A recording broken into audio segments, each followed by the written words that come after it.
Taigi, dėžutė vabaliukų filmavimui. Švieselę reikia nuimti. Čia viena. Ir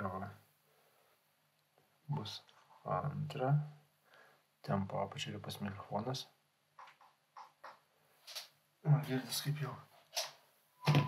Oi, ausinį negaliu arčiau prinešti, nes pradeda cypti fonuoti.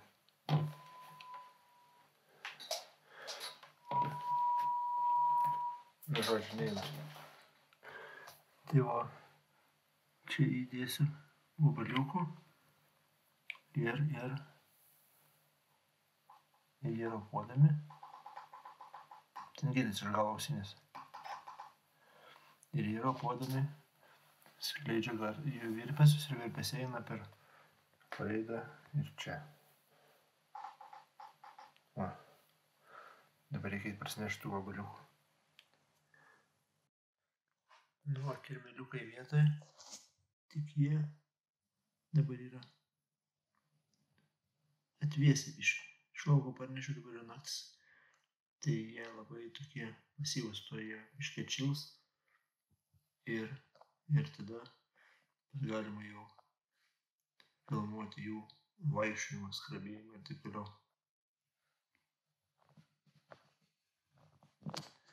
Nu, čia telefonas tokiais bus. Va, dabar garsas eina būtent per tą mikrofoną. Ir ką dar vieną pastebėjau dalyką, žiūrėk, padedu. Ta lempa turi tokį cypimą, ją reikės olio pakabinti, nes, nu, jeigu liečias, jinai cypia. Pakeliu, nebėra. Žodžiu, taip netinka ją dėti tiesiai. Reikės ją olio pakabinti. Va, įstačiau aš tą vaikį. Teks iš rankos filmuoti. Bet už tai necypia. Lemputė čia, kirminukai čia. Reikia greitai prisifilmuoti, nes turės reikės paleisti daug. Tai va, taip maždaug tai atrodo. Tai va, pafilmavimas baigėsi. Reiks neštis atgal lauko, iš kuris pasinešiau. Tai va, taip atrodo tas kirminukų vabaliukų filmavimas. Nu, aišku, ir mūsų dar buvo pagavęs. Dabar, kaip įdomiai, tas mikrofonas ant tiek jautras yra, kad jis įrašinėja netgi mano balsą ir kvėpavimas.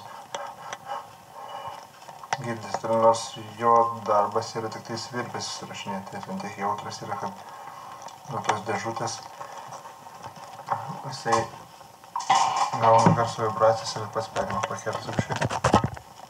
Traška kirminukai. Nebetraška.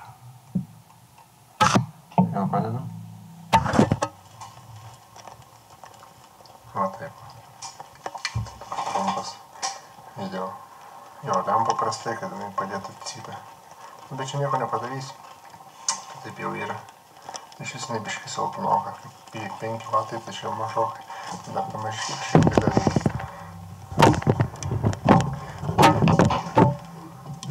Šiek šviesos. Bet jinai tuo labiau silpna.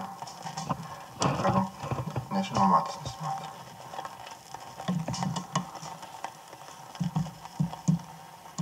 Galim spalvas pažiūrėti. Žalia, mėlyna. Jo, neturim baltos spalvos, tiesiog. Nu, žodžiu, nesvarbu. Tai toksai tas vakaro filmavimas.